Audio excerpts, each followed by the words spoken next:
hello, lords and ladies. My name is Liv the Druid, and welcome to The Green Room, where we're going to be chatting with some of our featured performances from tonight's show, A Visit to Fairhaven. So, if you are new to the Digital Ren Faire, I am from the band Music the Gathering, but I am also one of the founding members of the Digital Ren Faire. The Digital Ren Faire was founded about a year ago to support Renaissance Festival performers while also giving you some quality content. So I'm about to introduce some of our performers, but just to give you a couple of notes, you can put your questions in the comments. This is live, so we can see them. So ask us your questions, any burning questions that you have niggling at your brain. But then also, the main show is happening at 8 p.m. Eastern, or for those of you in Arizona, that's 5 p.m. Mountain Standard Time. So without further ado, I'm going to introduce our performers. First up, we have Mr. Adam Crack. Hello, Adam. How are you doing? I'm doing great, thank you. Nice Wonderful. to be here. And where are you right now? I am at the Scarborough Renaissance Festival. It opens not this weekend, next weekend, and so I'm here getting my whip cracking chops back in whipping condition. Fantastic. And we're going to be talking more about that. But first, I'm going to introduce our other. We have Esther, a.k.a. Yellow from the Angels. Hello, Esther. How are you doing? Hello, Liv. I'm wonderful. How are you? I'm doing okay. I love that you're yellow, but you have a very rosy pink background. Does that reflect your rosy outlook on life? It does, I think. That, or if the world is going to be bananas anyway, I might as well have pink in it. That's a good motto. I like that. And we're going to bring on your comrade onto the screen. We've got Kate, or Red, from the Angels. Hello, Kate, and how are you doing? Hello, Liv. I am spectacular and really excited to be here. Oh, lovely. So once again, friends, I see y'all filtering in. You can feel free to ask us your questions. And we already have our first question before we get into sort of more general questions, and that is from Matt Osicki, and he asks, Adam, what's the next world record that you're going to break or set? That's a good question. Let's see. I did start riding the unicycle, so I guess the next record I would someday like to set that I'm excited about would be trying to do most whip cracks in a minute while balanced on a unicycle. Ooh, I'm excited to see that. That's going to be beautiful. Oh, we have lots of fun friends in the comments.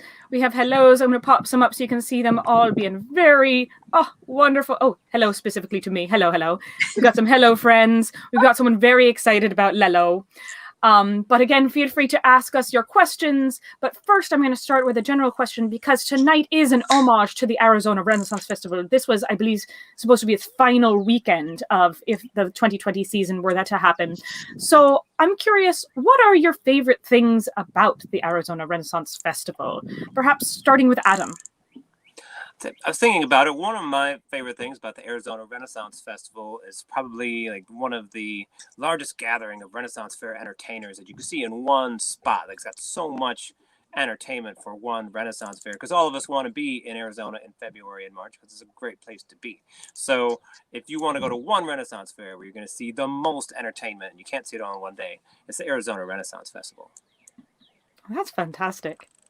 I'm going to ask Kate and Esther the same thing, but first we've got, I hear legendary things about the Angels. So you are already stuff of legends, my friends. I am not surprised. Most of it is true. I can't vouch for everything, but most of it is true. I believe it. So Kate, what do you love about the Arizona Renaissance Festival? Oh my goodness, there's so much to love. But I will say the first thing that comes to my mind is the thing I noticed the very first minute I was there. I had never in my life been in a desert before.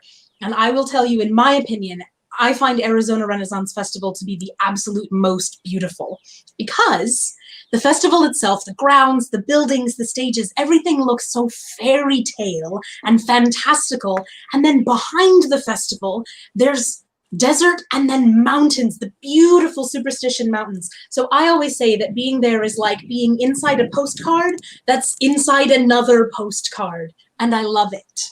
Ooh, I have never personally been to Arizona, but it's not even the state, like not even just the festival. I've never been to the state. It's on my bucket list. So hopefully one day I'll make it and be able to see the postcard within a postcard. But Esther, how about you? So Arizona is my home show. I am from England's only desert. The Sonoran region of England, if you will.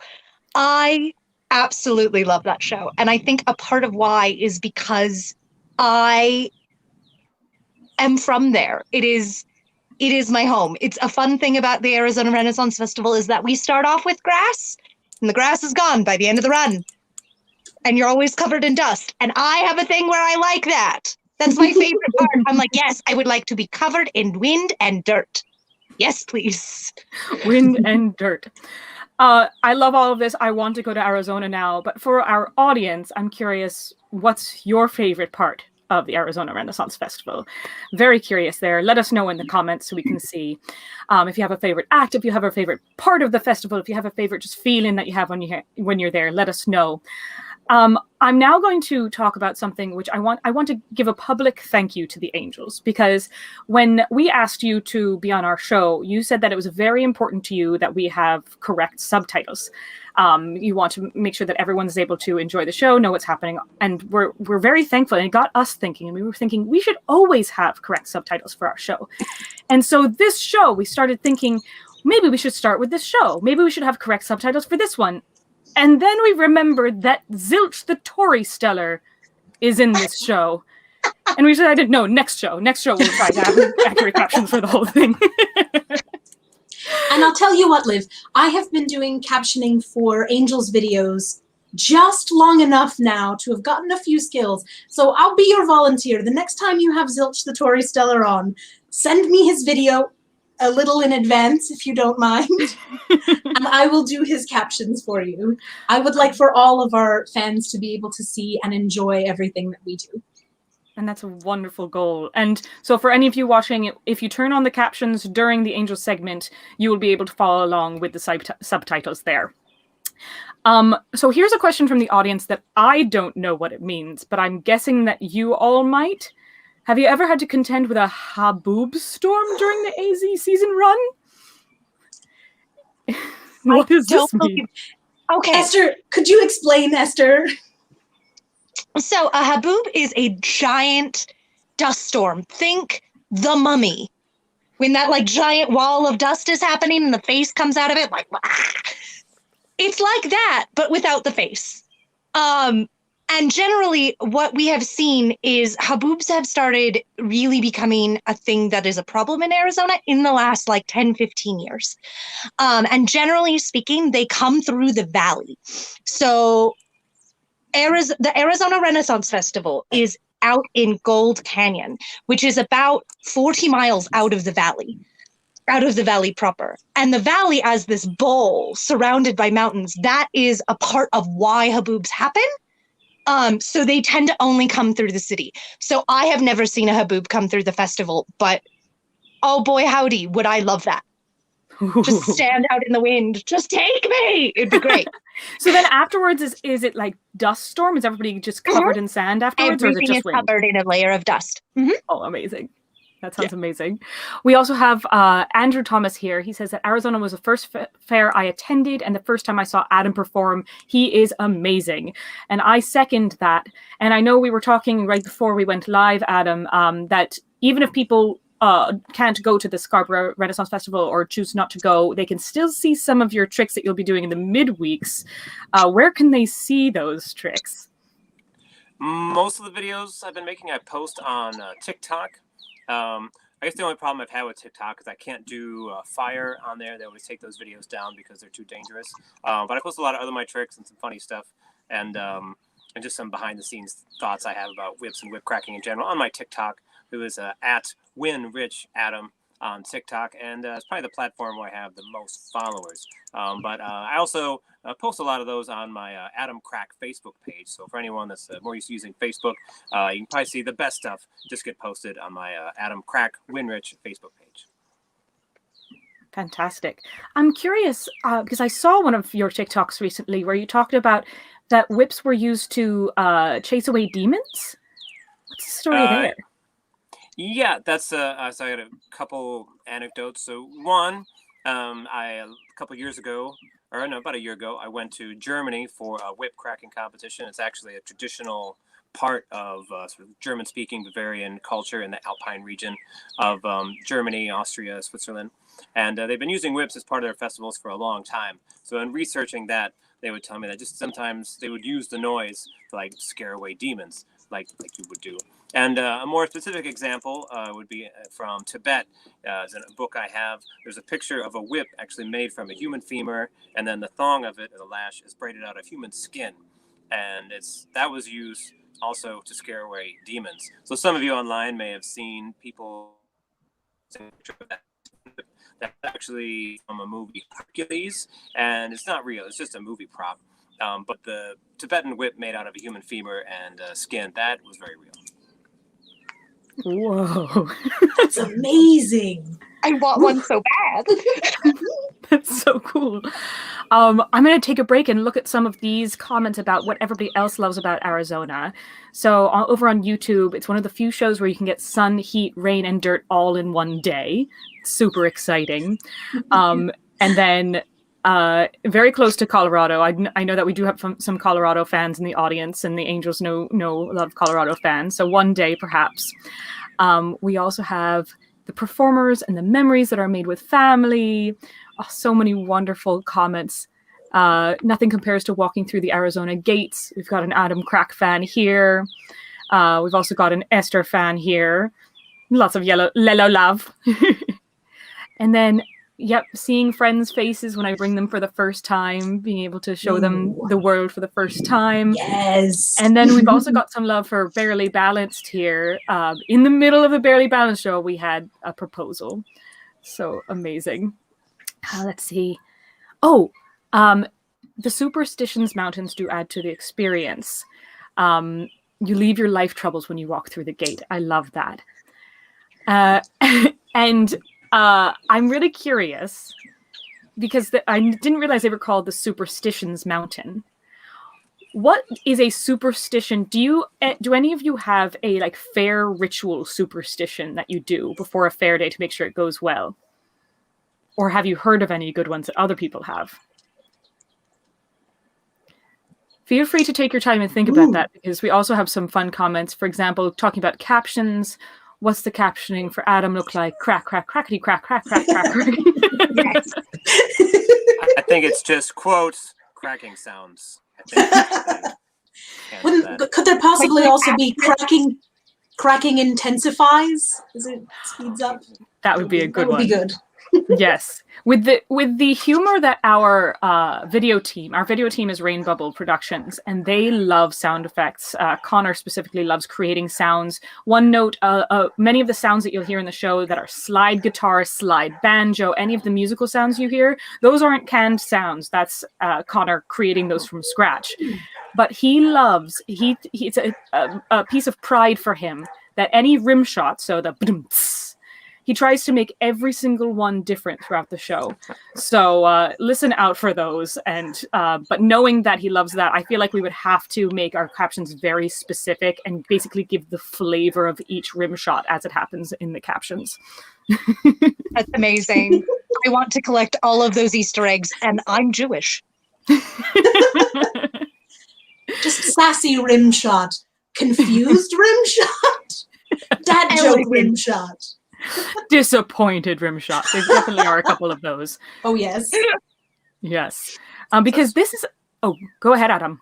Oh, I was just trying to think of like superstitions, like stuff that's superstitious. I don't know. So here, the Scarborough Renaissance Festival, I know there's one bridge, and they've got, I don't know if this piece of wood is from the beginning of the fair, like 40 years ago, but it's like there's just a pole carved with an old man's head on it that they put in front of one of the bridges. And then I don't do it, but I'll watch people who've been here a long time, like every time they walk past, ooh, we got to touch the thing. And like they always touch it before they cross the bridge. And now I'm sure it must be some kind of superstitious thing. So now next time I see somebody do it, I'll run them down and find out, why did you do that thing? Is that to keep the bridge up? If you don't touch it, does the bridge fall down? Could be. Interesting. I have found... Oh, okay, go ahead. Esther. All right. I do know one performer who has a particular type of incense that she likes to light as she's getting ready in the morning, that she finds she has built a superstition around it, helping her have a more successful day. But the closest I've come to a superstition of my own at festivals is the one aspect of my costuming and appearance that gives me strength and courage and makes me feel like I'm lucky and going to have a good day is actually glitter. Now, if you've ever seen the angels perform, you know we wear a lot of glitter, and we've been moving into the realm of biodegradable glitter recently, which is really interesting to research and to get and to wear. And it feels a little better to do it that way. But I've always felt that glitter, it's not that it helps me perform better, but it makes me feel more like myself, and it makes me happy to look at and to know that it's there. And that's as close to a superstition as I've got. That's my thing to have a good day. Nice. I like that. And that's sort of a mini superstition, is just making yourself feel good. I know there have been some days during the plague where my family members have come down in full makeup and someone's gone, "Oh, where are you going?" And they'll just go, "Nowhere." Just gotta make yourself feel good. Yes. I have realized that my ritual is in Arizona specifically. The joust is particularly fun there, at least for me, because there are a bevy of local cast members called the Joust Bunnies, and they function as both like tech crew and also cheerleaders for the joust, and they dress in colors that coordinate with the night they are rooting for and their section will be rooting for. And every year there's always joust bunnies in yellow. And so I have realized that almost every morning in Arizona, I'll get my coffee before the gate opens, and then I'll hug every single joust bunny that's in yellow. The other ones, they don't get that hug that day because they're not in yellow. So when they're in yellow, they get hugs. That seems fair to me. I'm trying to figure out, is that a bird in Esther's room or in Adam's outside? I think it's here. Ah, it sounded like a tiny little machine gun. It's fantastic. All right, we have a question. If you ladies care to share, from Matt Hosicki, that he knows that you do Carolina, and we heard from Esther that you originally hail from the Arizona region. Kate, would you like to share?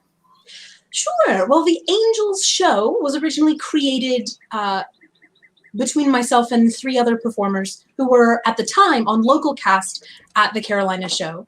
That is the first Renaissance festival I can remember visiting when I was 12. It's not where I'm originally from, though. I am from much deeper south, very, very much the southern part of England, obviously, of course. I am from one of those places in England where you can find alligators naturally, and have lived in another place where the alligators naturally grow. Do you go to places and live there because of the alligators, or is it just a coincidence? It's just a happy coincidence. Delightful. I think that this isn't phrased as a request, but Adam, I think that this should be a request. We have someone who's missing the Arizona Renaissance Festival because he doesn't get to hear Adam Crack say, "I know." Would you be able to fulfill this man's desire? I know. Fantastic. Also, someone pointed out that in terms of superstitions and things bringing luck, we do have Primrose the Fairy in our episode tonight, and she knows a lot about glitter bringing luck, and she definitely does. Bubbles and glitter all the way. Oh my goodness. Oh my, yes. All day, every day. I'm going to keep looking through the comments, and again, if you have any questions for our performers, please put them in the comments. I'll continue reading your lovely responses, but I'm going to say this now so that you have time to prepare. I mentioned that we have a lot of rim shots in the show because we have a lot of dad jokes. I mean, Adam himself is a master. We have Medium from Barely Balanced, who's a master.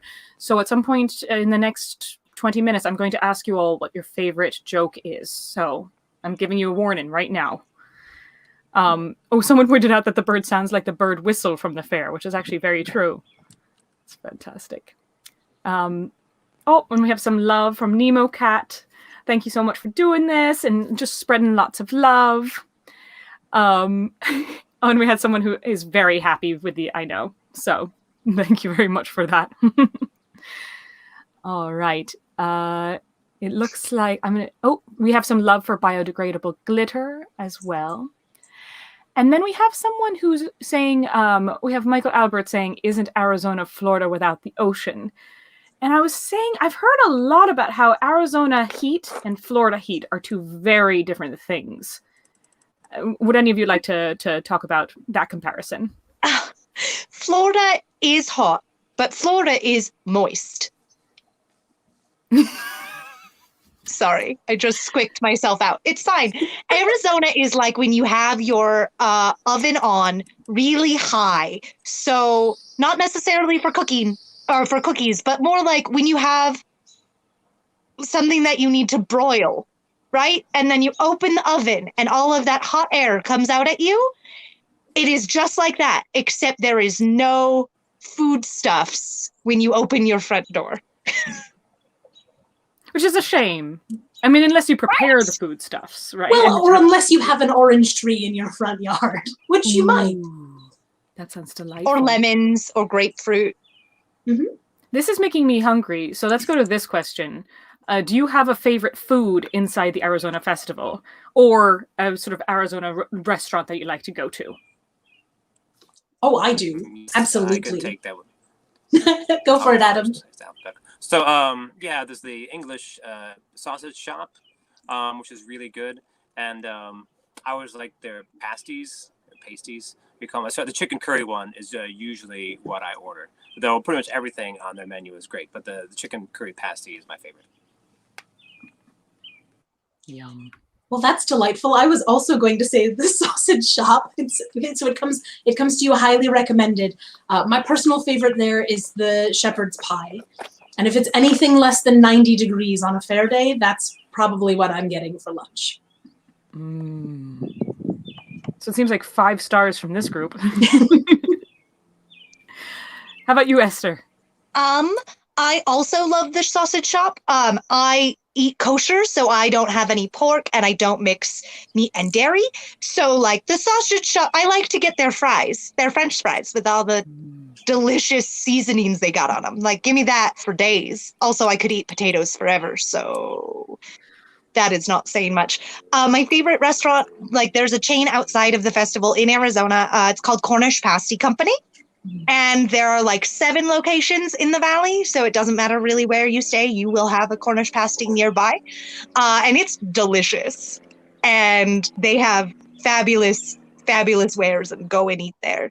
I'm not sponsored by them, but I should be. Yes. I should also give a shout out to the Handlebar in Apache Junction, since I eat there at least once a week every time I'm in Arizona. And not just because they have the best Brussels sprouts I've ever had in my life. No joke, phenomenal, incredible, life-changing Brussels sprouts. They also have an enormous beer selection that is constantly changing and utterly delightful. So I go there a lot. So there you go, David Moon, some suggestions for you. And also for our Arizona people in the audience, if you have suggestions for both places to eat inside and outside the festival, preferably inside the festival, let us know. Our next question is specifically for the Angels. And I should note that tonight's show is rated, I would say, PG. It's mostly family friendly, but like the Angels equate friendship and certain body parts, and then Zilch speaks a different language which sometimes sounds a little odd. So I do recommend parental guidance, but you're fine. But this question specifically gets into their more blue material. Do you have a favorite Dirty Disney song to perform? And how did the idea come about? And I'm going to challenge you to talk about this favorite Dirty Disney song in a PG manner. A challenge. So, second things first, the idea actually came about because of our friends with Music the Gathering. So Liv was part of our inspiration. The first Dirty PG. The first Dirty Disney song that we, as a group, encountered was Music the Gathering's rendition of a certain mermaid's lament. I think that's a fair description of it. I think we can use the title is The Call Girl's Lament. Yes. Right. Anyone under the 12 doesn't know those words, do they? Yeah, I don't think so. So we were delighted and deeply inspired and came back with shorter and less complex. Our show does not include musical instruments, so there wasn't phenomenal accordion playing in our versions. I think we've written, 18, maybe 20 of them so far? Something like that. Wow. My personal favorite to perform comes from, it's traditionally done as a duet, but it comes from the movie Aladdin. And involves a magic carpet ride. Well said. Well It sure said. do. I would say, I think my favorite that I have ever, I have two favorites. My favorite to perform is my rendition of Pocahontas' song, particularly because if I am performing it, even with just the angels, but my favorite is like at a pub sing or at like, in Colorado specifically, because then all of the other entertainers will bring branches and sticks onto the stage and they will become the wind. And it is chef's kiss. It is prime entertainment. My favorite that I've ever helped write, Penny recently wrote a cover of Prince Ali, particularly about modifications that can be made to one's body. And I, as somebody who has a history in Bodmont, I was just like, yes, let me help write it. I want to make all of these weird, obscure references that no one will know. For anyone unfamiliar with the Angels, Penny is teal, correct? Mm-hmm. And you will see her tonight on the show. She was going to join us tonight, but I believe she is currently in her carriage, so she was unable to join. She is. But she is absolutely lovely. I have a personal question because I'm curious, because I've never been to Arizona, and I know many of our audience members haven't either. Is there a pub sing at Arizona? What's done at the end of the day? There's a drum jam, actually. Ooh. Mm-hmm. That's fantastic. Yeah, one Seems of at like the first large scale stage at the beginning of the festival when you first enter, a bunch of percussionists will come out, and it's led by two guys and a bunch of drums, three guys and a bunch of drums. I'm like, I don't remember. I know there's more than one. That sounds like a good band name. 3 guys and a bunch of drums. It's really fun. Which reminds me, this person wrote, "Life-changing Brussels sprouts" was the name of my Smashing Pumpkins cover band. I Well done, would James. see them in concert. I would. And then a more general question we have from Terry Fry, who we know from Pittsburgh, and everyone else will know from Pittsburgh because of the specific grammar used in this question. What is the best way for Yins to get through a rainy, dreary fair day? Do you have how do you change your show, or how do you go about knowing that it's going to be a sloggy rain day? I'll say this with my show at the Arizona Renaissance Festival. I'm on what was the old joust site, which has been changed to a big, nice grassy area for the birds of prey. And usually it takes a lot of people to fill up the whole thing, like I'm in the 3/4 in the round. So on a rain day, I know I will not get enough people to fill that area, and I'll be one guy in the middle of like 20 people. So I always move my whole show to the side of that area where there's like a couple tables, and then I don't bother like wearing a microphone or anything, and then just sort of pare down my show and probably change the felt hat to a leather hat, and just do my show in the corners. That way people can still like sort of surround me, and it feels like, oh, we got a crowd, as opposed to feeling like I don't have anybody. I actually, many moons ago, attended a fair day on a rain day. And Adam, that's exactly what you did. I was in your audience and we were like, we're just going to move over here. I was like, I don't know what's happening, but I'm going to watch this guy with a whip. Woo! I think that's all my audience is. I don't know what's happening. Valid. This guy with the whip. Fair. We do something similar. We don't need as much room as you do, obviously. So we do almost similar but slightly inverted. We will go into various locations and do sort of mini performances for people. We'll go into shops that allow us to, obviously with the vendor's consent, and perform a song or two, or we'll go right up near where people are clustered together in the rain and perform for them. In Pittsburgh in particular, there's a pub that occasionally allows us to climb up onto their bar to perform for the people who are under the covered seating area of the pub. We've done that a couple of times, which is slightly frightening with slippery wet boots from the rain, but we've had a good time with it so far. Nice. I'm going to take this moment because we're about halfway through our pre-show to just let anyone know who's joined us in the past 15 minutes or so. This is our pre-show Inside the Green Room experience. We have Adam Crack and we have two of the angels with us. And so we're leading up to our 8 p.m. Eastern, 5 p.m. Mountain Standard Time performance, our homage to the Arizona Renaissance Festival. So this is live, so if you have any questions for us, feel free to write them in the comments. We have, I'm going to talk also about a few of these lovely memories coming in from Arizona, your favorite thing about the Arizona Renaissance Festival, your favorite foods. So please do share in the comments.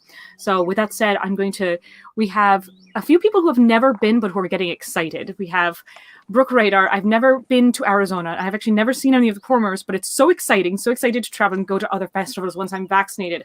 Huzzah for vaccines. Indeed. We also have for the Angels, watching the Angels not talk about their songs is almost as fun as watching them perform them. So well done. Thank you for the almost. We do have, I saw someone who was familiar with your sort of more blue material. We have someone who's very excited about certain songs. And then a question for all three of you. What's your favorite part of your fair get-up? Like, what do you put on that makes you feel really good as part of your costume? Let's do maybe for me, it's reverse. Oh, yeah. I'll reverse order. Oh, okay. No, you go. You start talking. I'll give you the stage. There we go.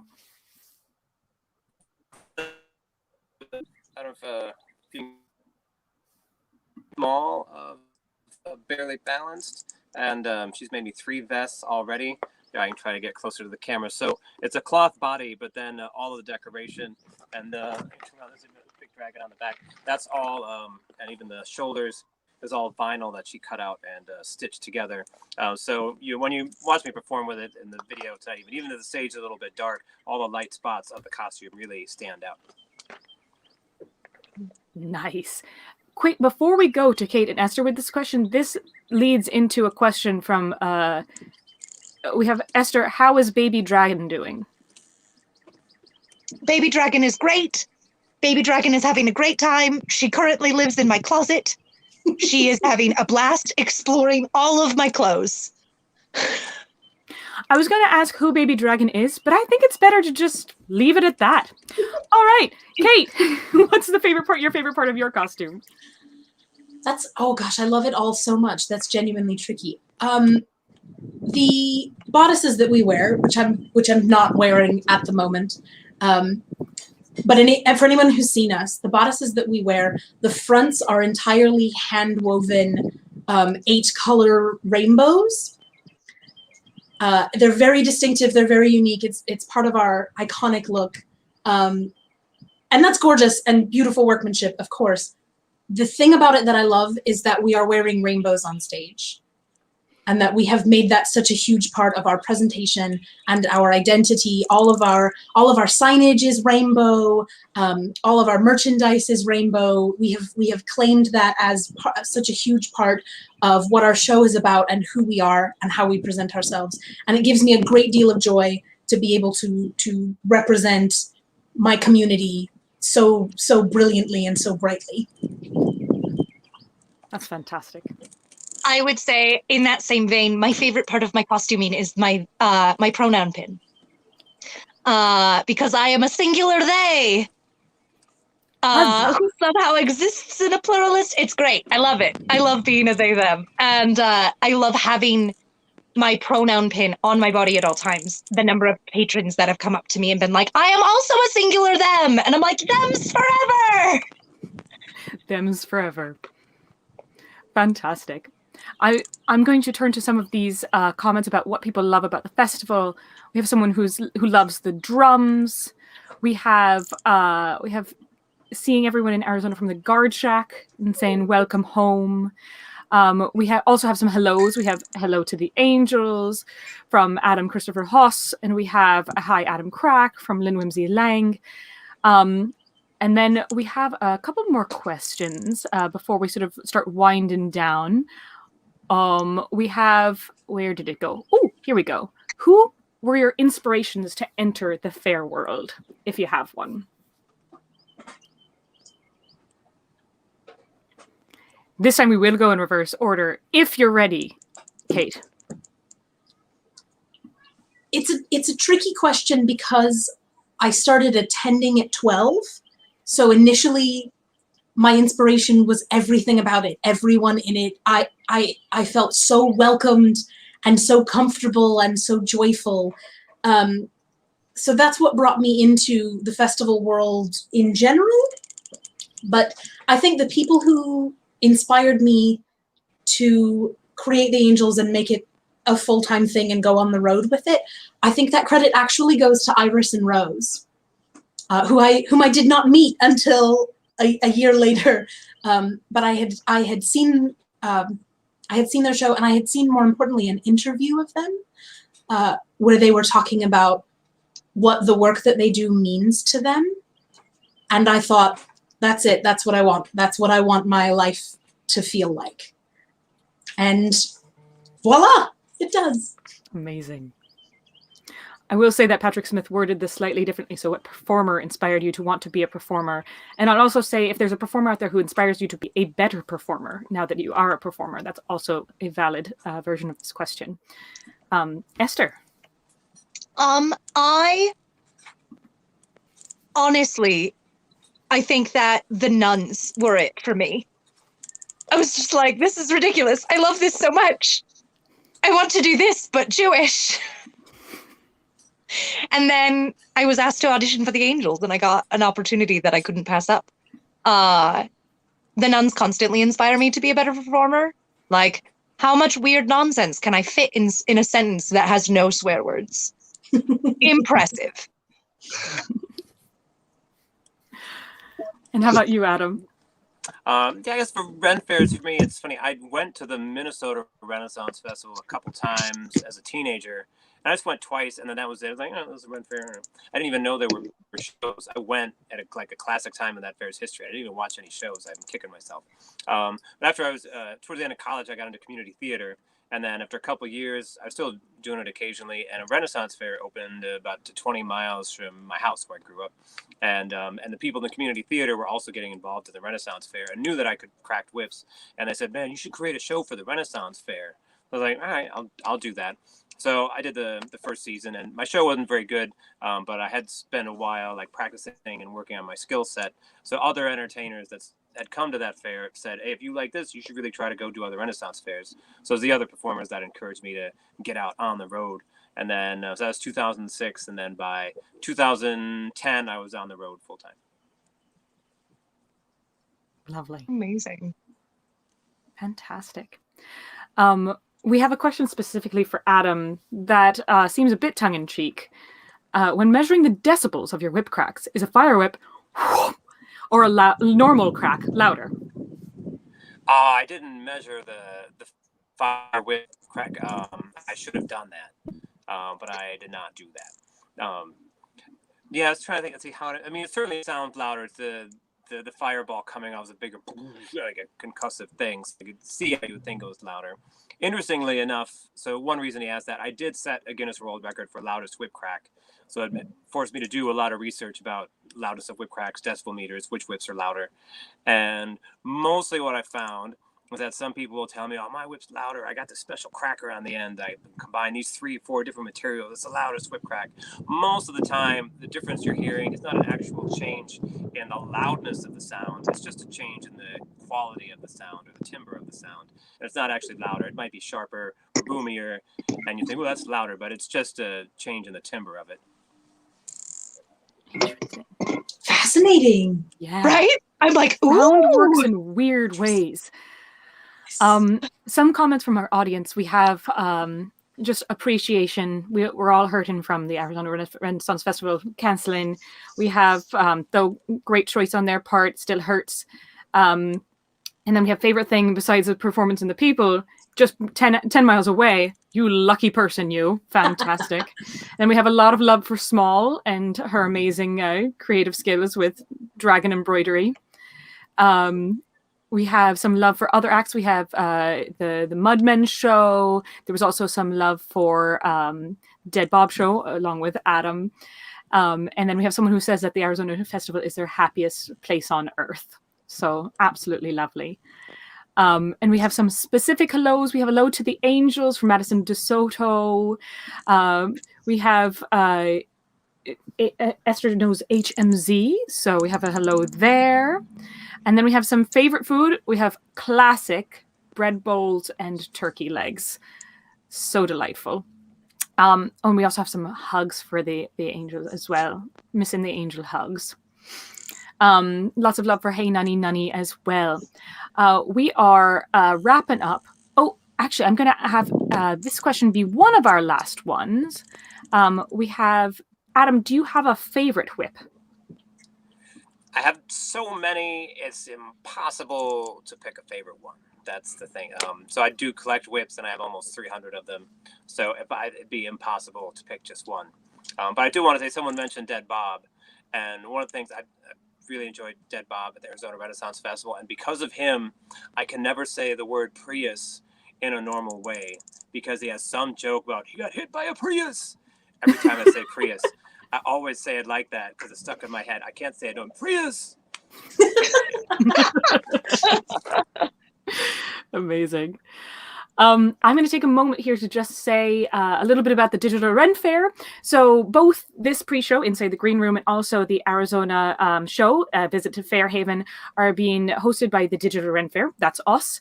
And if you do want to support the Digital Ren Faire, keep in mind that all of the tip jars you're going to see throughout the evening, including the ones you've seen scrolling across the bottom of the screen, those go 100% towards the performers. But if you want to help our wizards behind the scenes, there's a couple of ways you can do that. You can become a digital patron of the arts and go to our Patreon. That's patreon.com/Digital Ren Faire. And you can also, if you want to make a one-time donation, we have paypal.me/Digital Ren Faire. And so that's how you support us behind the scenes. We are a platform for performers nationally. So tonight we're featuring Arizona performers, but we feature performers from all over the country. And if you want to see more of our programs, you can head to our YouTube channel. That's youtube.com/C/Digital Ren Faire, or Facebook. So that's facebook.com/Digital Ren Faire. And so I'm going to return to our friends.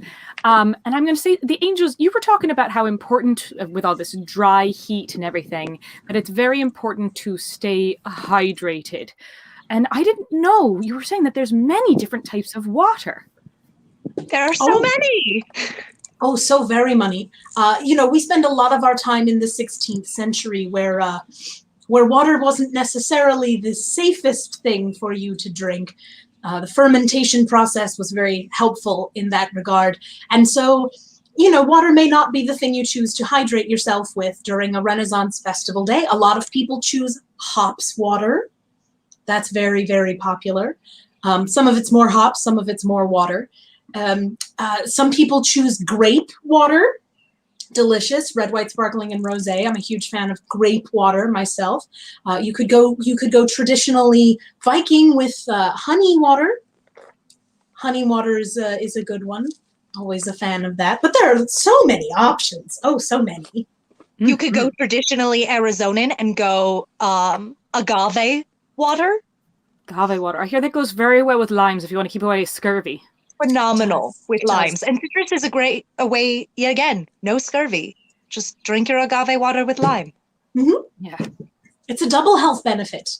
Fewer demons and less scurvy.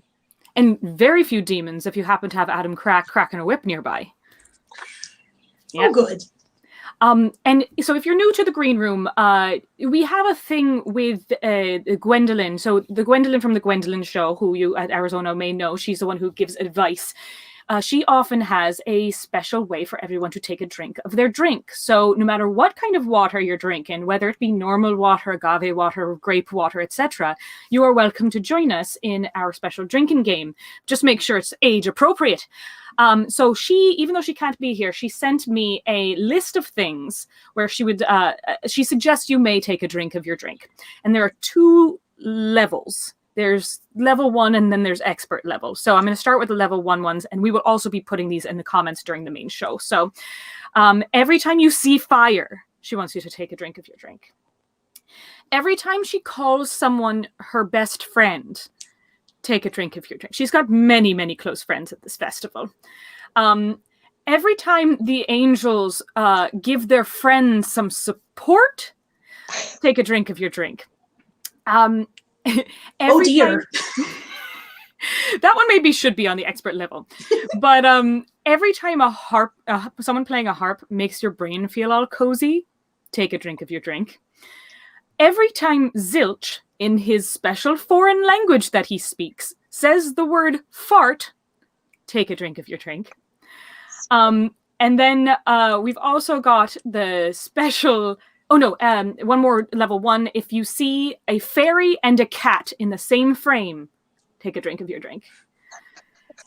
And then there are 2 expert level rules. This is only good for if you're actually drinking water, or you have a spleen. I was going to spleen. No, liver of iron. So these 2 are every time you hear a rim shot, and every time there's a clap. So yes, and more general rules that we have every time is every time you see the words Digital Ren Faire on your screen, or hear someone say them out loud. So those are your more general rules. And again, those will be placed in the comments as we go along. But those are the rules that the Gwendolyn from the Gwendolyn Show sent along. She's good at giving advice. I'm questioning this advice. I do say I'm questioning this advice. It sounds spectacular to me. I'm on board. Yes. Let's hope that it's spectacular. We're going to wrap up very soon. We want to make sure that you all have time to refill your drinks, to go to the privies before our main show. Again, that's going to be at 8 p.m. Eastern, 5 p.m. Mountain Standard Time on both Facebook and YouTube. So it's not this link. You'll want to go to another link. We'll be plopping... I'll actually do that right now. I'm going to plop the main show link into the comments. But as I do that, I had set you all a challenge earlier, your favorite joke. So let's go round. Let's go reverse order again. And let's start with, she looks panicked. She looks terrified. I'm trying to think of a PG one. Oh, I've got that's one. The tricky thing. All right, let's go to Esther then. Hey, you brainstorm while I tell my joke. So, 2 muffins are sitting in an oven, and the first muffin goes, "Oh my gosh, it is so hot in here." The other muffin goes, "Oh my gosh, a talking muffin!" Beautiful. And Kate or Adam, who has one? Did you hear about the 2 silkworms that had a race? It ended in a tie.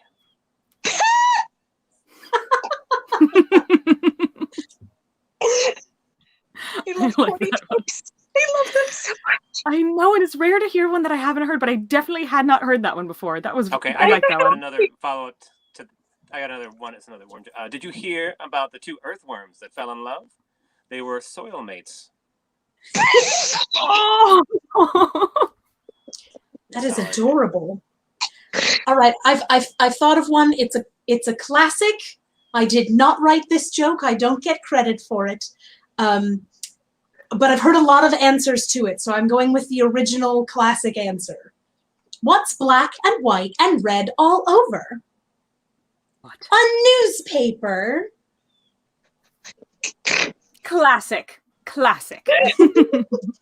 Wait, I think that I can't remember if I've told in the green room before, but my favorite joke of all time is what's green and invisible?